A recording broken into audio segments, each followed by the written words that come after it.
అనంత కరుణామయుడు అపార కృపాశీలుడైన అల్లాహ్ పేరుతో ప్రారంభిస్తున్నాను. సూరే అర్రహమాన్ 7వ వివరణ 1వ రుక్కు. దీన్ని కాదని ఏ వ్యక్తి బహుదైవవాదన లేదా దైవ తిరస్కారానికి పాల్పడతాడో అతడు వాస్తవానికి విశ్వ వ్యవస్థ అంతటితో సంఘర్షణకు దిగుతున్నాడన్న మాట. దాదాపు వ్యాఖ్యాతలందరూ ఇక్కడ మూలంలోని మీజాన్ తులా అంటే తరాజు తక్కడ అన్న పదానికి ఉద్దేశం న్యాయం అని గ్రహించారు. తులను నెలకొల్పడం అంటే భావం పరమప్రభు అల్లాహ్ ఈ విశ్వ వ్యవస్థనంతటినీ న్యాయం ఆధారంగా నెలకొల్పాడని గ్రహించారు. వాతావరణంలో సంచరిస్తున్న అసంఖ్యాకమైన ఈ నక్షత్రాలు, తారలు, ఈ విశ్వంలో సక్రియంగా ఉన్న ప్రచండ శక్తులు, జగతిలో ఉనికి కలిగి ఉన్న అగణ్యమైన సృష్టిరాశులు, పదార్థాలు, వీటన్నింటి మధ్య సర్వోత్కృష్టమైన న్యాయం, సంతులనం నెలకొల్పి ఉండకపోతే ఈ ఉనికి పట్టు అంతా ఒక్క క్షణం పాటు కూడా ముందుకు సాగేది కాదు. స్వయాన ఈ నేలపైన కోటానుకోట్ల సంవత్సరాలుగా గాలి, నీరు, భూమిపైన ఉన్న సృష్టిరాశులనే చూడండి. ఇవన్నీ సజీవమై మనగలుగుతున్నాయంటే కారణం వీటి జీవన ఆధార హేతువైన పదార్థాల్లో సంపూర్ణమైన న్యాయం, సంతులనం నెలకొని ఉంది. అలా కాక ఈ ఆధార హేతువైన వాటిలో ఏమాత్రం అసంతులనం ఏర్పడినా ఇక ఆ జీవకళే నామరూపాలు లేకుండా సమసిపోయేది. మీరు ఒక సంతులిత విశ్వంలో సర్వ వ్యవస్థ న్యాయబద్ధంగా నెలకొల్పబడినటువంటి విశ్వంలో జీవిస్తున్నారు. కాబట్టి మీరును న్యాయబద్ధులై నిలబడాలి. మీకు అధికారం ఇచ్చిన రంగంలో మీరు అన్యాయంగా వ్యవహరించినట్లయితే, ఏ హక్కుదారుల హక్కులు మీ హస్తగతమై ఉన్నాయో వారి హక్కులు మీరు కొల్లగొట్టినట్లయితే, ఇలా చేయడం విశ్వ వ్యవస్థ నైజం పట్ల మీ తిరుగుబాటుగా పరిగణించబడుతుంది. ఈ విశ్వ వ్యవస్థ నైజం దౌర్జన్యాన్ని, అన్యాయాన్ని, హక్కుల హరణాన్ని సమ్మతించదు.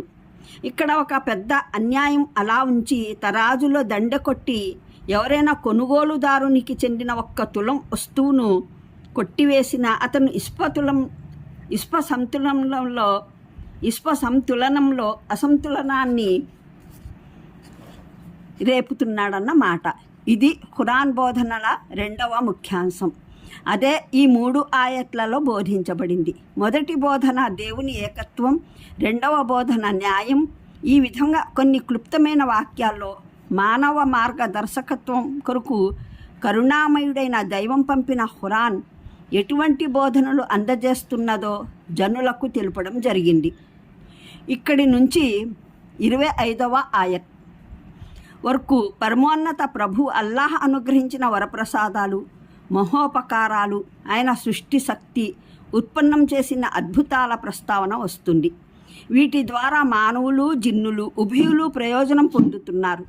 వీటి వల్ల సహజంగా, నైతికంగా ఏర్పడే ఆవశ్యకత ఏమిటంటే, వారు తిరస్కారానికైనా విశ్వాసానికైనా స్వేచ్ఛ కలిగి ఉన్నప్పటికీ వారు స్వయంగా, స్వచ్ఛందంగా, ఇష్టంగా మనసొగ్గి తమ ప్రభు దాస్యాన్ని, ఆయన విధేయత మార్గాన్ని అవలంబించాలి.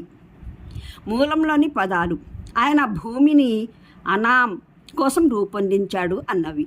రూపొందించడం అంటే రచించడం, నిర్మించడం, సిద్ధపరచడం, పెట్టడం, కుదిర్చడం. అనాం అంటే అరబీలో సృష్టిరాశికి ప్రయోగించే పదం. ఇందులో మానవుడు తదితర సజీవ సృష్టి రాశులన్నీ చేరి ఉన్నాయి. ఇబ్ను అబ్బాస్ ప్రకారం అనాంలో ఆత్మ, ప్రాణం ఉన్న ప్రతి వస్తువు చేరి ఉంది. ముజాహిద్ దీనికి సృష్టిరాశులు అని అర్థం చెబుతారు. ఖతాదా, ఇబ్ను జైద్, షఅబీ ప్రకారం జీవరాశులన్నీ ఆనాం క్రింద వస్తాయి. హసన్ బస్రీ ప్రకారం మానవులు, జిన్నులు ఉభయులు దీని భావంలో చేరి ఉన్నారు. ఈ అర్థమే సమస్త నిఘంటుకారులు తెలిపారు. దీన్ని బట్టి తెలిసేదేమిటంటే, ఈ ఆయట్లో భూమిని రాజ్య వ్యవస్థ సౌమ్యంలోకి చేర్చే ఆదేశం ఉన్నట్లుగా భావాన్ని సాగదీసేవారు వ్యర్థమైన ప్రయత్నం చేస్తున్నారు. ఖురాన్కు చెందని బయటి దృక్పథాలను తెచ్చి దివ్య ఖురాన్లో బలవంతాన జొనిపించే చాలా అసహ్యమైన ప్రయత్నం ఇది. దీనికి ఆయట్లోని పదాలు తోడ్పడవు, దాని పూర్వాపరాలు తోడ్పడవు. ఆనాం అన్నది కేవలం మానవ సమాజానికే అనరు. భూమిపైని ఇతర సృష్టి రాశులు సైతం ఇందులో చేరి ఉన్నాయి.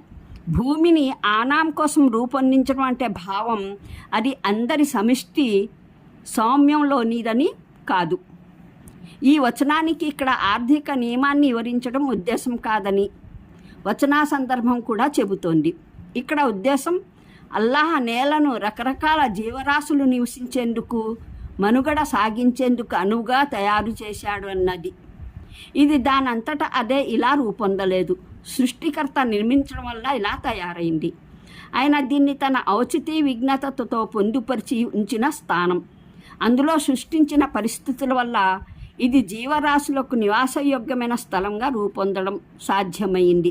వివరణకు చూడండి ఖురాన్ అవగాహనం సంపుటి 5:27 అన్నంలే పాదసూచికలు 73, 74.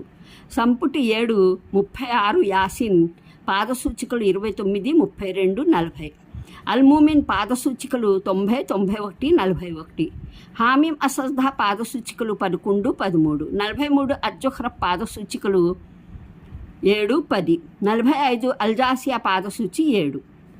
అంటే మానవులకు ధాన్యం, పశువులకు మేత. మూలంలో ఆలా అన్న పదం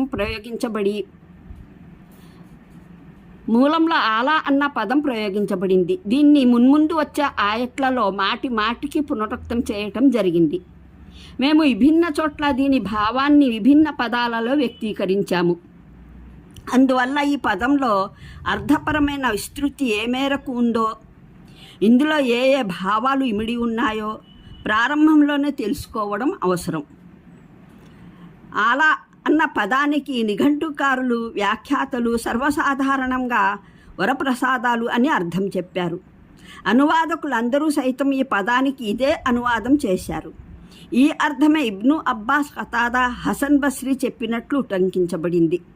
అన్నింటికన్నా గొప్ప నిదర్శనం ఈ అర్థం సరైనది అనడానికి స్వయాన ప్రవక్త మహానీయులు సల్లల్లాహు అలైహి వసల్లం జిన్నుల ఈ మాటను ఉటంకించారు.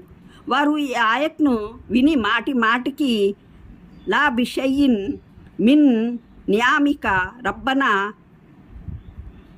తుకజిబు, నీవు అనుగ్రహించిన వరప్రసాదాలలో మా ప్రభు మేము ఆబద్ధీకరించి తిరస్కరించినది ఏ ఒక్కటి లేదు అని అనేవారని ప్రవక్త మహానీయులు అన్నారు. రబ్బనా నుకజిబు, మాటి మాటికి నీవు అనుగ్రహించిన వరప్రసాదాలలో మా ప్రభు మేము ఆబద్ధీకరించి తిరస్కరించినది ఏ ఒక్కటి లేదు అని అనేవారని ప్రవక్త మహానీయులు అన్నారు.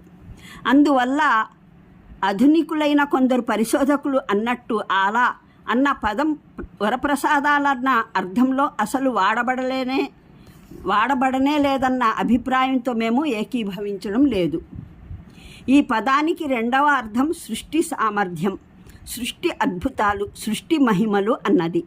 ఇబ్ను జరీర్ తబ్రీ, ఇబ్ను జై చెప్పిన దాన్ని ఉటంకించారు. ఫబయ్యి అలాయి రబ్బకుమా అని అంటే ఫబయ్యి ఖుదరతిల్లాహి అని అర్థం. ఇబ్ను జరీర్ స్వయంగాను 37, 38 ఆయట్ల వ్యాఖ్యానంలో ఆలా అన్న పదానికి సృష్టి శక్తి అన్న అర్థం చెప్పారు.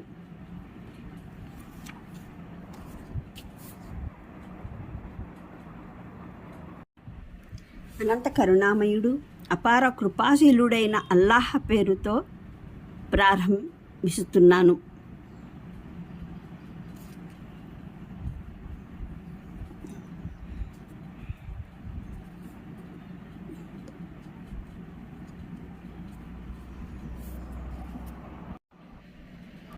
అనంత కరుణామయుడు అపార కృపాశీలుడైన అల్లాహ్ పేరుతో ప్రారంభిస్తున్నాను. సూరే అర్-రహమాన్ 7వ వివరణ 1వ రుక్కు.